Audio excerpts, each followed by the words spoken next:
Sometimes it's not pain that brings us back to life. Sometimes only its complete absence. My name is Alexei. I've lived almost half a century without asking questions.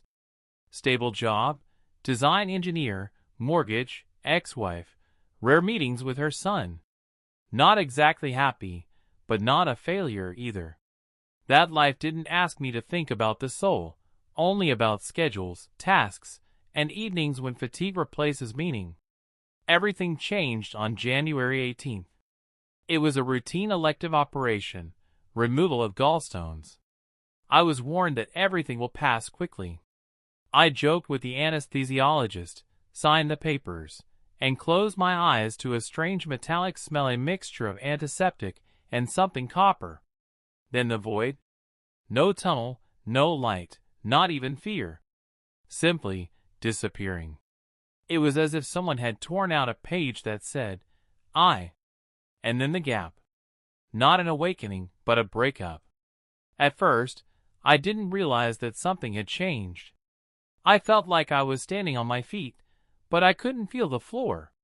Everything was grayed out like fog, but as if the colors of the world had faded and didn't want to come back. The space felt thick, like air in a deep sleep. I didn't know which was up or down. I didn't care, though. There was silence here, smart.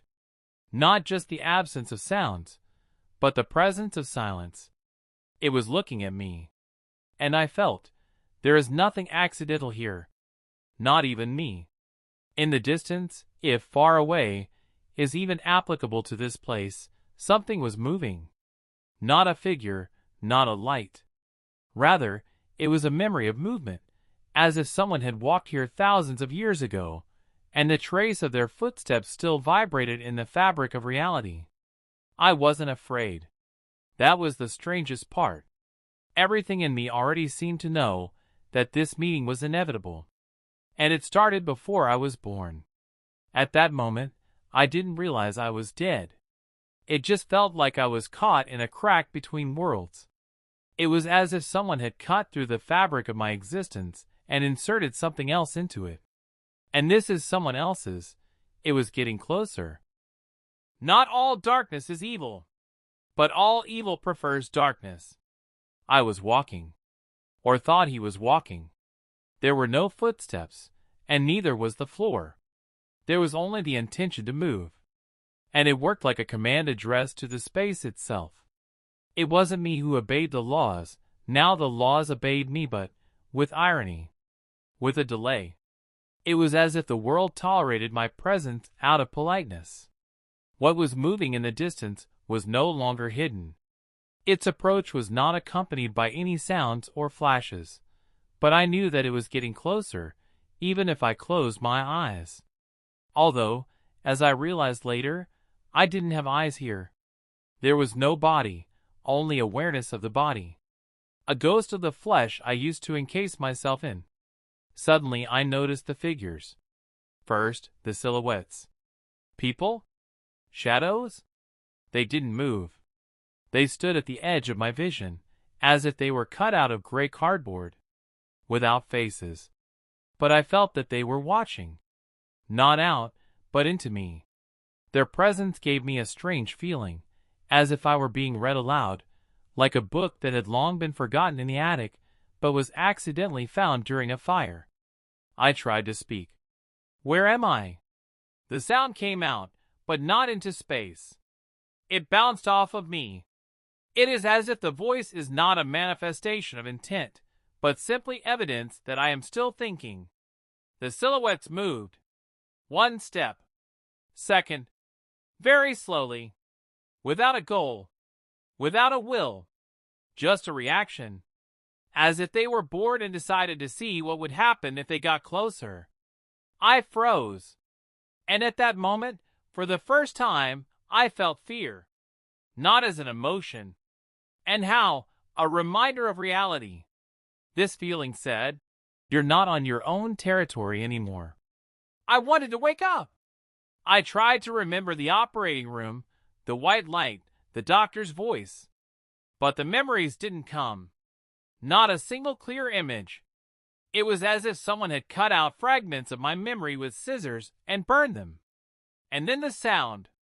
The first one of all time. It wasn't loud. It wasn't even a sound, but rather a vibration of meaning. It was as if a thought, alien, had come and stayed in my head without knocking. You're not here by accident. I turned around, though I didn't know exactly where to turn. The space has changed. The silhouettes disappeared. Instead of them, emptiness. It couldn't be described as nothing. It was the absence of even an idea of anything.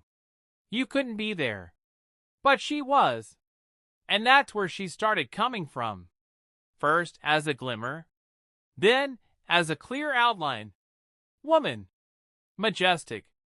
It's slow. Her gait was like a ceremony in which there was no hurry. She was wearing a dress made of symbols, not a single thread, just meaning.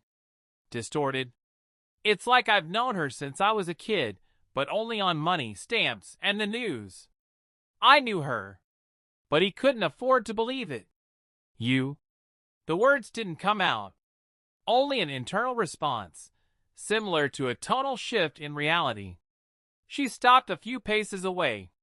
And she said, "There's no need to ask who I am. The question is not who, but why me?" I didn't answer. He just stood there in silence, feeling space itself tremble like a taut string about to break. People believe in what they can name. You didn't believe in hell. But you believed in me. And that means you'll hear me. She added with a smile, almost human. But there were no whites in her eyes. Just two dark places that have been hidden for millennia. I didn't know who she was now. But he knew who she was. Elizabeth II. Queen. And now, something else. Or the same thing, but stripped to the core. And what she says will change everything. Not because I'll believe it. Because I'll remember. There are voices that do not sound outside. They resound in you like a bell thrown into a well. I was standing in front of her. Or vice versa. Here it was difficult to tell where the top is, where the bottom is, where the distance is. The space around us seemed carved out of a dream. Still, but moving on the edge of attention. She was silent. And that silence was a gesture. It was as if the silence itself flowed out of her presence like smoke from a dead lamp. I could feel her looking right through me.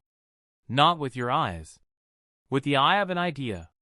The way statues see when we think they're blind. Why are you here? I heard myself say, not from myself, but as if from a mirror behind me. She didn't answer immediately. You're asking a question you're afraid of. It's good. Pause. So you started to hear. I sensed that she wasn't just talking. She checks my words against something. With some code that wasn't written for humans. You're not dead. Not yet. You broke, she said, and ran her hand through the air, and it cracked like ice. I saw a reflection inside the crack. My face. But distorted. The eyes are black. Mouth stitched together with threads of guilt. The forehead is covered with formulas that I tried to replace prayers with. It's you. This is how your conscience sees you. Without the makeup of the mind. I felt sick. I wanted to turn away, but nothing happened. You couldn't turn away here because you were everything. She came closer. You don't ask why me. You're asking me why I'm here. It is important.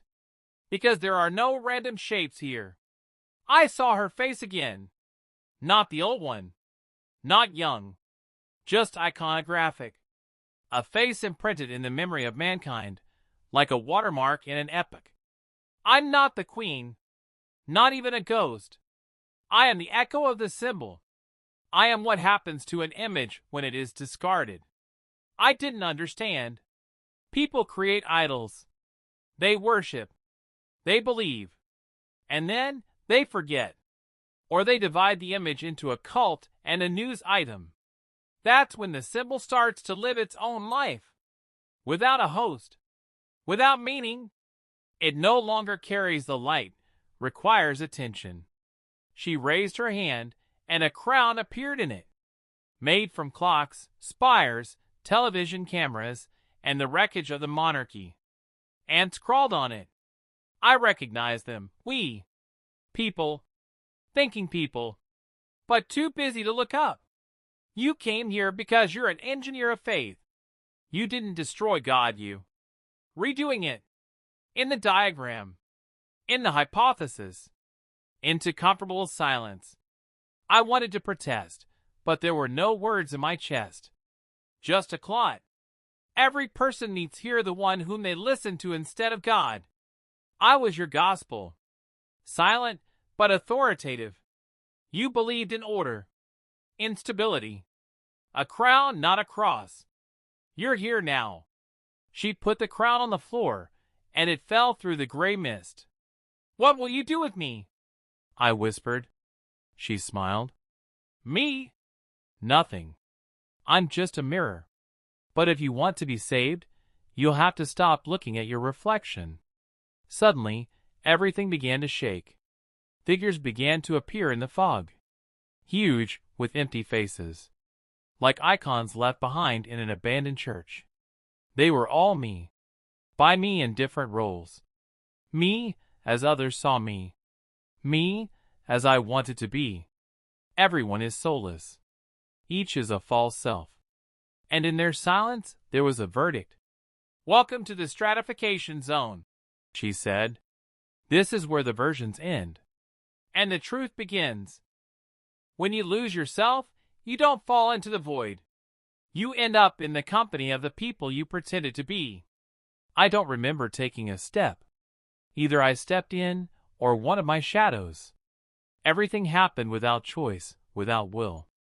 It was as if I'd been gently pushed inside something that had been waiting to be touched for a long time. All around us is darkness, not grim, but solid, like wax where a lamp has been dropped.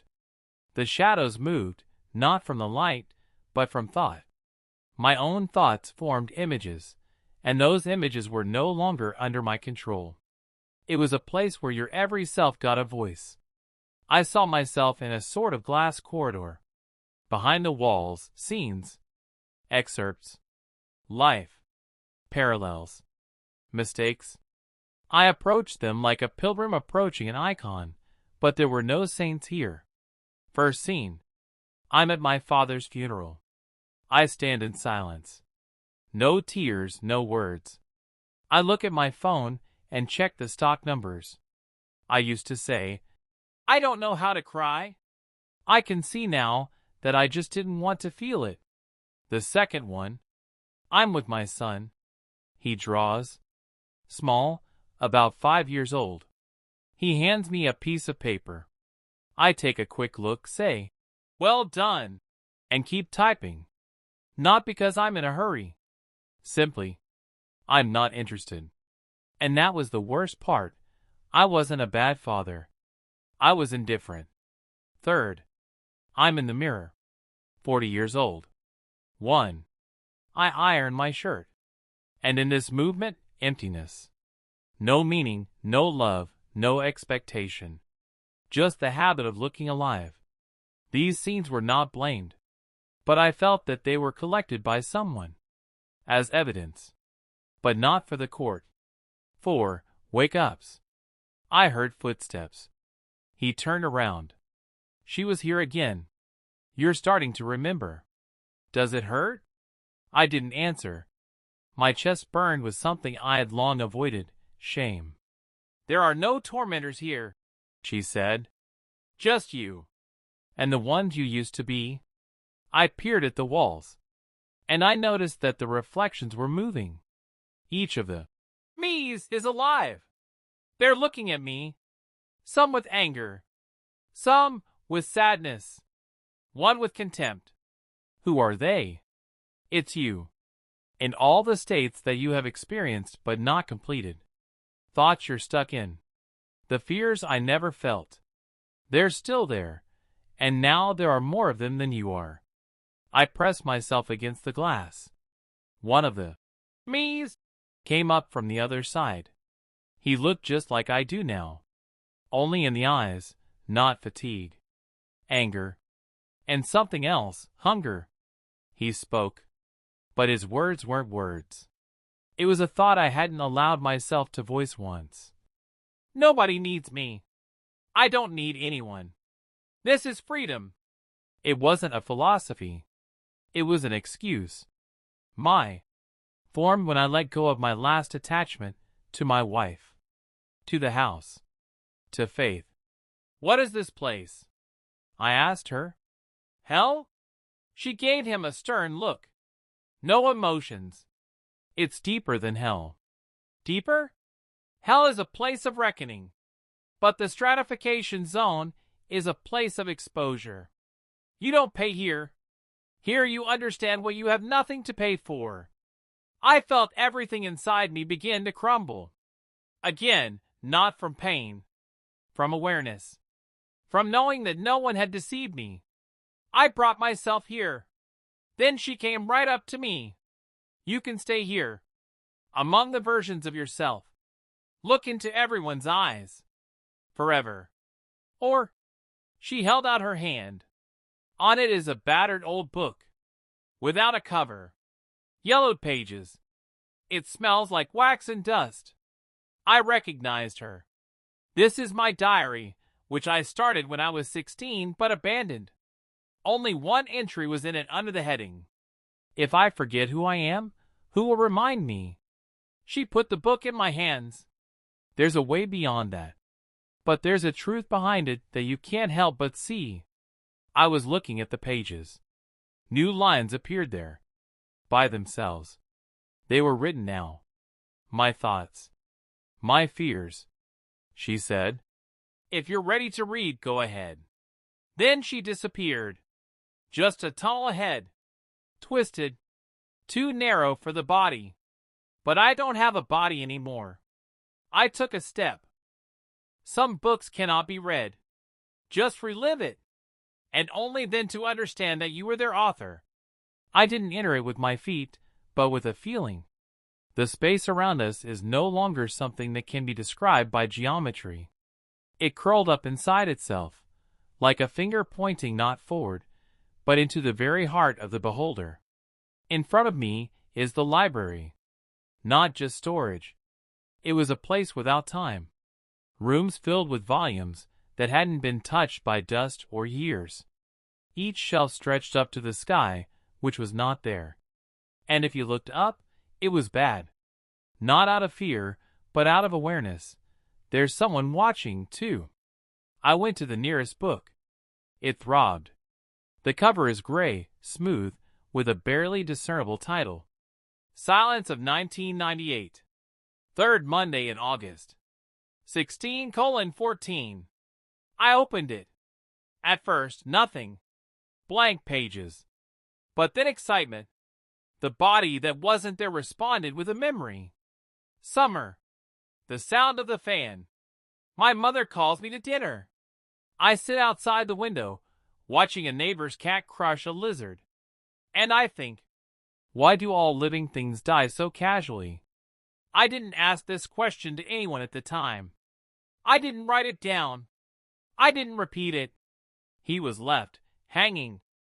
And here, in the library, he got the book. One question is a whole book. Because that's where something started. Something collapsed. I moved on. Volume after volume. First, small memories. Then events. And then, thoughts I was ashamed of. They shouldn't have been there. I didn't want to know what they were. But here each one had a cover. Here, for example, my dad is crying, but I find it funny. If a friend died, I would finally understand how to feel. I don't need a wife. I need an audience. I choked on my breath. Not from horror, but from recognition. Each line represents the present. What I was pushing out. From memory. From morals. From the language. That means something that controlled me from the inside out. Then I saw her. She was standing by the central pillar, where the books were locked with chains. The metal wasn't cold. It was meaningless. a restriction symbol where there is no longer a choice. She looked at me and motioned for me to come closer. "You found the key," she said, "because you were beginning to notice. And the noticing consciousness is no longer asleep." I pointed to the chained volumes. "Why are they connected? These are your most important memories. But they are so distorted that you can't go back to them. They were rewritten by fear. And now they're the lies you believe. How do I read them? I must regain my honest sight." She touched my forehead. Everything was gone. Space collapsed, and I found myself in one of those books. I'm in the entrance hall. It smells like wet tile. Little Alexei watches his drunken father yell at his mother. I remember that scene. I thought I decided to get strong that day. But now I see. I became cold. I didn't become a defender. I became the one who closed my heart. Forever. And at that moment, everything froze. Space shook. The wind began to blow between the shelves. The books started opening themselves. Their voices whispered, howled, and groaned. 1,000 thoughts, forgotten, forbidden, trampled down by morality and fear, demanded to be heard. She came right up to me. "Are you ready to accept everything that you were? And if you're not ready, then you'll stay here. Forever. Knowing that you almost found yourself, but were afraid of what you saw." I looked at the topmost shelf. There was only one book. Untitled. Only the symbol is vague, like a dream. "What is it?" she answered quietly. "This is what you've been afraid of all your life." A true thought. She doesn't judge.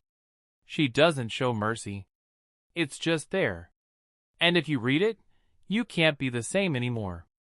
I stretched. And in that instant, everything collapsed. The shelves crumbled. The lights went out. All that's left is the book, and my voice inside. "Do you really want to know what happened in the beginning?" The word was in the beginning, but no one asked whose echo it was. Silence. Absolute value.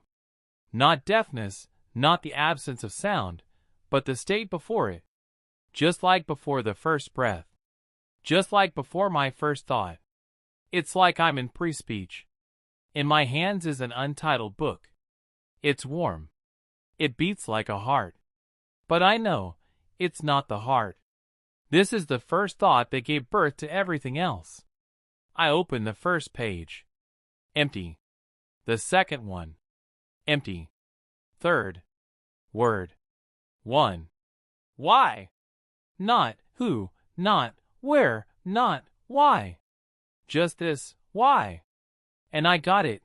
It was the first sound that set the direction of my life. A child looking at his mother crying at night.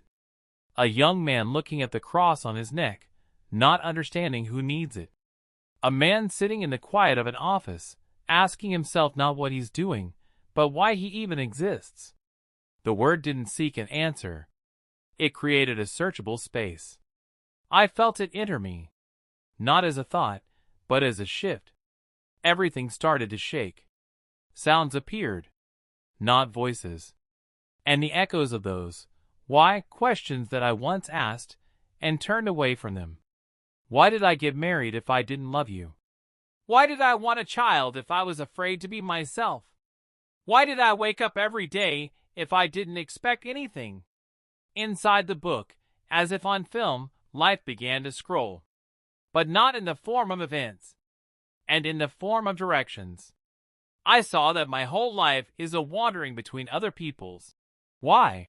I've never created one of my own. She reappeared at his side. No noise, no movement like an idea becoming a figure. You've touched the root, she said. Not my fault. Not pain. Not time, but a vector. What does that mean? You were always looking for meaning. But I used the words of others. You took other people's prayers, so as not to formulate your own. Then who am I? She paused. And for the first time, her voice was almost soft. You're the one who heard the first sound. He didn't turn away. I closed the book. She was gone. A passage opened up in front of me. Not the door. Not a ladder. A cross-section of reality. It's like the world has accepted that it can't lie to you anymore. I took a step. Around, not darkness, but purity. Without forms. No names. Just a state like before going to bed, when you still remember who you are, but are no longer sure where you are. And then a voice. Not hers. Not mine. Voice without a source. Are you willing to be the one who doesn't get the reward? Are you willing to watch even if you don't see it? Are you ready to go in, not knowing if you'll come out? And with each phrase, not fear, but clarity. It was as if the air itself had become knowledge. Without explanation, I said, yes. And at that moment, the darkness fell away like a sheet. I was standing on the beach. The sky was low and leaden. The sea remains motionless. The city is on the horizon, but not the one I knew. It consisted not of houses, but of figures of meaning. A tower of prayers. Domes of guilt. A bridge that hangs on the threads of solutions. And in the center, the palace. Strange, Gothic and futuristic at the same time. It had no windows. Just a mirror as big as fate. And I got it. I approach her. To her for real. Not as a symbol. Not as a woman. As for what lived behind her image. To the phenomenon. To the shape of a person without a personality. To the heart of a symbol that humanity has forgotten, but has not stopped breathing. When you enter the place where the gods lived, be prepared to know that you yourself were a reflection of them. No less, no more. Just too late. I was standing in the doorway. Before me is the hall. Not a palace. Not a temple. Memory shape. It wasn't built of stone, but of perception. From the memories of billions, from distorted images, TV faces, stamps, portraits, and the silence in people's hearts when they heard her name. The walls were breathing. Not air expectations. They weren't waiting for a verdict here, but recognition. I stepped inside. Gru met me not with hostility, but with dignity. Like a master who was waiting for a long-lost servant to return. There was no furniture inside. Only the halls. One by one. Each one has a mural. But the murals were moving. They were drawn by my views. First hall, protocol. I saw her. In the crown. Majestic. Reserved. Face without cracks. She spoke to prime ministers, heads of state, the army, and TV cameras. It was a symbol of stability. But behind that mask, I saw for the first time the mechanism. Words, smiles, pauses, everything was calculated, not for effect, but for preserving the form. She wasn't human. It became a structure, and that was its strength, and its tragedy. Second hall, woman. There was no crown here. Just a mirror. I looked into it, and saw her tears. They flowed not from pain, but from the permissiveness of pain. And the voice came from the ceiling, from the floor, from inside. I was a woman who had no right to be a woman. Every gesture I make is a vow. My every look is a duty. Every day is someone else's hope. I saw her standing in front of her husband's coffin. In the cold. In black. Hundreds of cameras. Not a shiver. No weakness. But inside pain, compressed to infinite density. Pain that became time. Third hall, reflection. It was empty. There was a mirror on the floor where I was reflected. But behind me is her shadow. Not like a ghost, but as an interlocutor. Then, for the first time, she spoke in person. Not as a figure. Not as a symbol. As a consciousness freed from history. Alexei, you've come to find me. But I saw myself. What do you say now? I didn't know what I was looking for. But I found, not you. but the truth, through you. So you understand, I'm not the queen. I am a knot in the fabric of time. I have become what humanity has put into me, not out of love, for fear of losing order. I was silent. Are you afraid of power? I was afraid of her in me. In others, I didn't notice it. Hiding behind the irony. Follow the logic. Then listen. And the walls began to move. They began to speak with the voices of the people.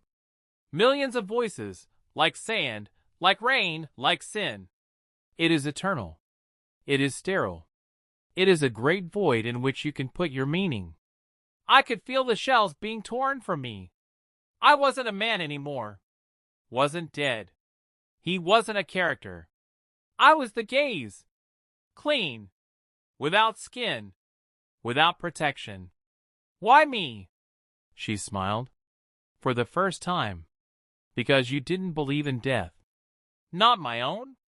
Not mine. And only such reached this hall.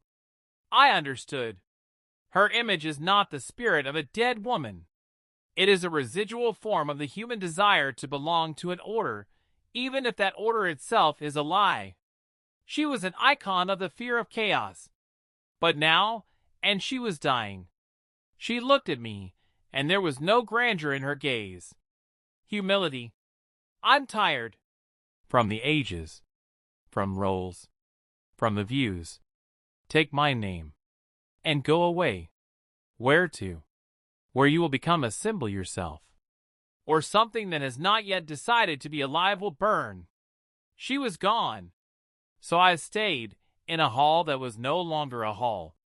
Only emptiness. Where the echoes said, your turn. Symbols do not die. They migrate. From crowns to brands. From icons to screens. But if you tear off the last mask, it's just you. Are you ready to be nothing? When it disappeared, there was no light. The darkness was gone. Even the walls were gone. Only one thing remained. On the floor, as if a crown had fallen from her hand. But not gold. Not shining. It was a crown of tongue. A web of headlines, oaths, whispers, orders, reproaches, hopes. I didn't see her as a woman's story, but as an idea. An idea that humanity refused to let go of. I held out my hand. It was heavy. Not by weight, but by content. And when I touched it, I heard a name. Elizabeth. It didn't sound right. The world remembered it. It was as if everyone who had ever said the name had whispered it again, at this moment. It vibrated. Like a bunch of time. Like a prayer that has lost its addressee. And with it came a choice. Or I will become the bearer of that name. I'll continue the chain. I'll save the form. I'll be the next vessel for fear, order, and survival. Or I'll break it. And in doing so, I will free humanity from one of my greatest fears, the fear of being abandoned without a symbol, without a center, without a figure in which to put meaning. I stood there shivering. And I understood, this is the court. Not from God. Not from her. From the world. I heard a voice. But now it's not external. My. Real. You've always wanted someone to tell you what to do. But now only you decide what becomes the truth. Break it, and the pain will remain. Save it, and a lie will be born. Which will you choose, mercy or freedom? The crown flared up. And in the fire, I saw fragments of images. Hungry cues bowing to the portrait. Children's fairy tales, where the monarch is the guarantor of good. Bloody coups hiding behind the right of the throne. Millions of lives sacrificed for the illusion of order. I screamed, not by voice. Meaning, he squeezed the relic. It didn't crash. She dissolved. Inside of me. As if the name had become dust. And the dust is like sand in my lungs. I fell to my knees. Because for the first time in the entire journey, there was nothing left to lean on. No fear. No image. No goal. Only the silence in which I became the center. Not divine. Not heroic. Just a single one. And in that silence I heard the last whisper. You destroyed what held millions. Now become someone who can hold on to yourself. Around, something new began to form. But it was indescribable. No space. Not a light. Not even the meaning. It was an opportunity. When you take away the world's symbols, it remains naked. But it is not the world that is dying. You die as one who looks at him. I was in the void, but it wasn't intimidating. It wasn't white or black. It wasn't anything I could apply the word to. It was no space. As if I were on the other side of thought, in the gap between not yet and already happened. I tried to remember myself. Name. Face. Even the question that started it all. But everything was slipping away like water through your fingers. Instead of thoughts, just a sense of presence. Without content. Without an address. Without time. And then there was light. It didn't come from anywhere. It didn't light up. It didn't need the object to be there.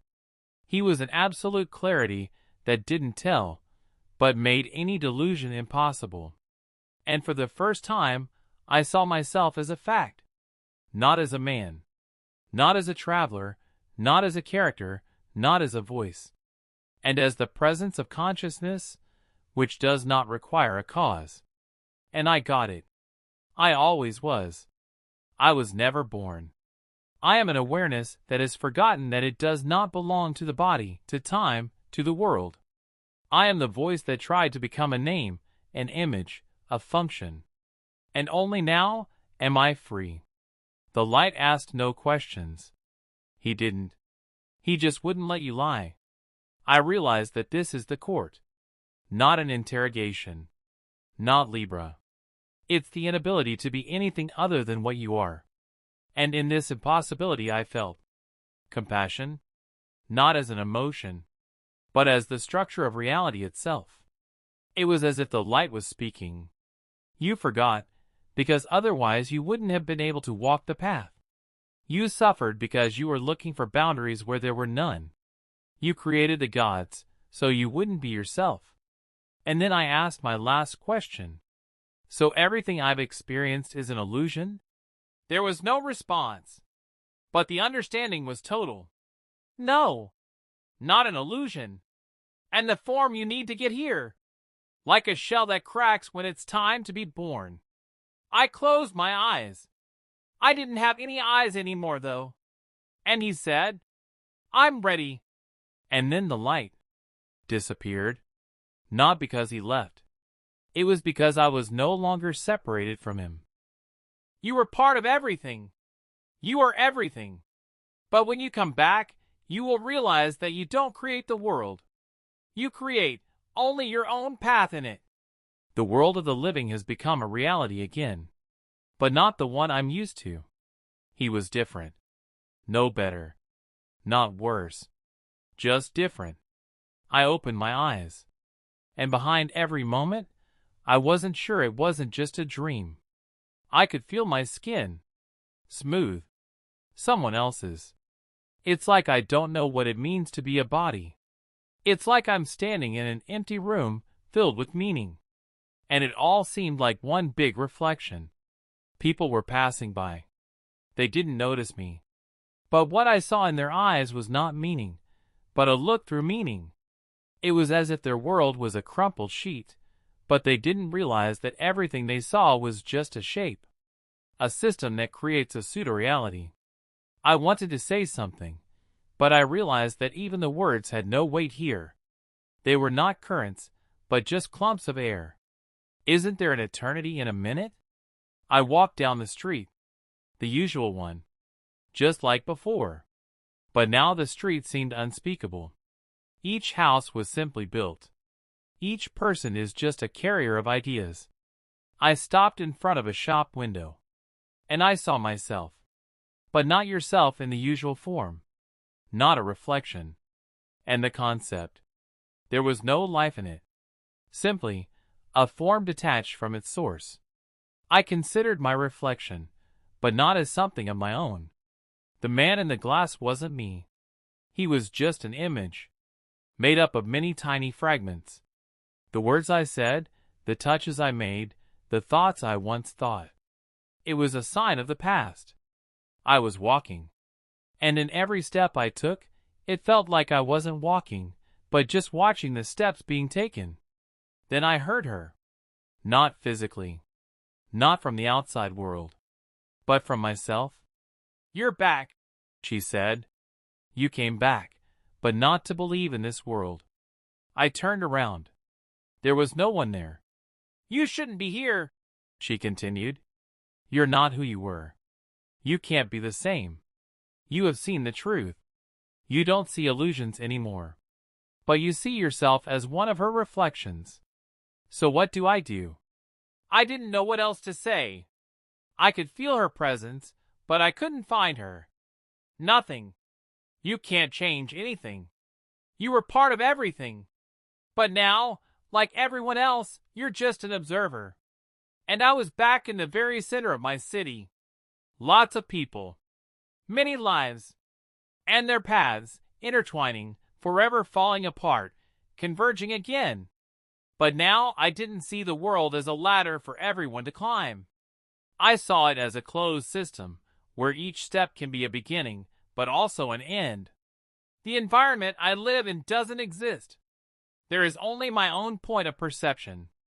A point from which I can observe the world, but never be a part of it again. My life was neither fate nor punishment.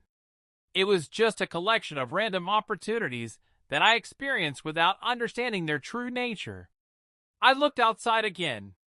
Same city, same people. But now, I saw their meanings, their paths that they thought were endless. I've seen them build reality, but they don't understand that it's just a game. A game that doesn't have the right rules. And there are no winners. Then I realized that going back is not going home. This is not a return to yourself. This is a revelation. That each step is not a goal, but a movement along endless roads that can lead to the same places, but with each step becoming a new world. I stood there. He could feel the past dissolving into the present. There was no alarm, no relief. Just calm. It's as if the whole world is nothing more than a mirror. And I'm an observer. I saw her again. Not in the image.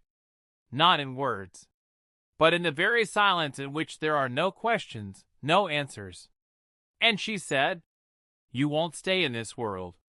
You will see it. But you can never be." I was silent.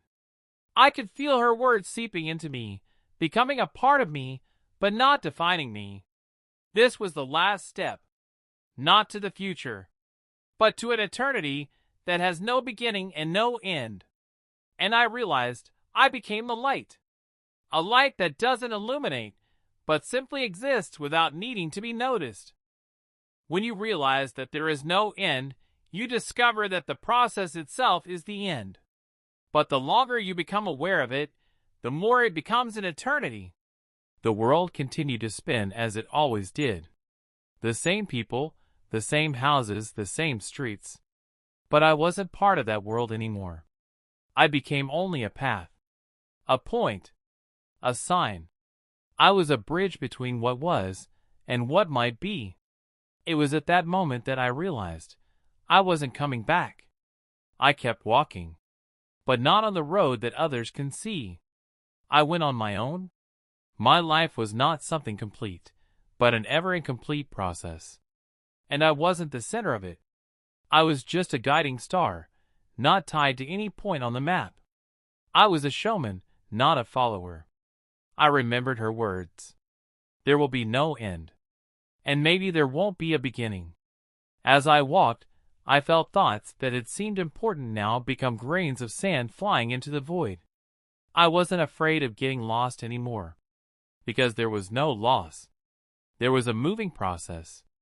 I could see people's faces, not their fates. I saw chains of cause and effect that had no beginning. It was like a ring that would never close. They were all on their way. But they didn't know that. I watched as my hand wipes the dust from idols that have no power because they have no foundation.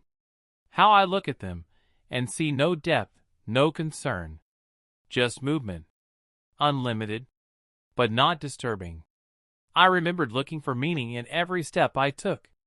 How I wanted to understand everything that happens, how it fits into the picture of the world. I burned everything I thought was true, because I didn't want an empty world. I longed for its shape. But now, the world was no longer empty. It was open, with no harsh boundaries. He didn't ask for an explanation. He was just the way he was. And I was part of that flow. And then I realized that despite all my attachment to the reality that seemed true to me, I had always lived in a moment that was no longer a moment. I saw the past as a simple chain of events, and the future as an unknown territory, but not amenable to any control. I heard her voice again. You wanted an answer, but the answer you were looking for was already inside. It wasn't about making a point. It was about realizing that you were always going in circles. I was silent. You don't live in a world where there's a finish line. You live in the world of the eternal beginning, and your whole life is not a goal. It's a path that you go through again and again. And there is freedom in this. I was standing in the middle of this world, and I saw those around me looking for answers, but they didn't exist. Responses are just forms. They can't be primary because they appear and disappear. You can't finish something that's always going on. And then I realized every step, every word, every look, it's all a flow. And there is no destiny in it. There is only a stream of consciousness that moves. Understanding has come. It wasn't complete. It wasn't what I expected. It was simple. Infinity doesn't require a finale. It exists on its own. I was neither alive nor dead. I was part of a process that has no form. And I accepted it. The world wasn't real. The world was an eternal search. He who has ceased to seek answers has ceased to be a prisoner of time. He became just an observer, always seeing, but never interfering. I was standing in the middle of a misty horizon, and there was no shape or background around me. Only the world reflected in a void that I could no longer perceive as alien or meaningless. I was part of that space, but I didn't belong to it. When I said to myself, "I'm here," it didn't make sense. I wasn't here. I was everywhere and nowhere at the same time. I wasn't the one who came. I was the one who always was, and at the same time the one who never was. It was the moment of return, but not to the world. A return to an endless process where there is no beginning, no end, not even the idea of going back. I realized that there is no home to return to. There is no end to strive for. Everything that was just a moment of consciousness, which, like everything else, disappeared only to reappear. But this moment was untimely. I looked around the world, but I didn't see it as a place anymore. I saw it as a fabric in which every moment, every thought, is just part of the same endless loop. And then I understood. I wouldn't be free if I stayed the way I was. The path I took didn't lead me to anything external. It brought me to the realization that I am everything. I am the process, the result, and the void that contains everything that happens. And in this understanding came peace. But it wasn't the peace of the end, the silence that we so often seek. It was a calmness in motion, a calmness in the fact that everything is just a flow. I realized that I would never be able to return to the reality that I once thought I belonged in. But I didn't know what I was missing. I knew that everything that needed to be understood was already understood. I was neither more nor less than anyone else. I was part of an endless circle, and there were no winners or losers in this round. There was only movement, which was a goal in itself. Now I just watched, and it was liberating. At that moment, I realize that my story is not complete, it just continues to unfold, like the story of each of us, in which there is no ending, but there is an eternal journey.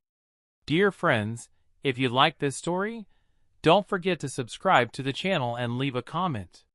Your thoughts and feelings are important to us. Write what you remember, what touched your soul, and share your own stories and experiences. Let this philosophical and mystical odyssey open up new horizons for your thoughts. Don't miss the exciting new stories and deep reflections on life, death, and consciousness.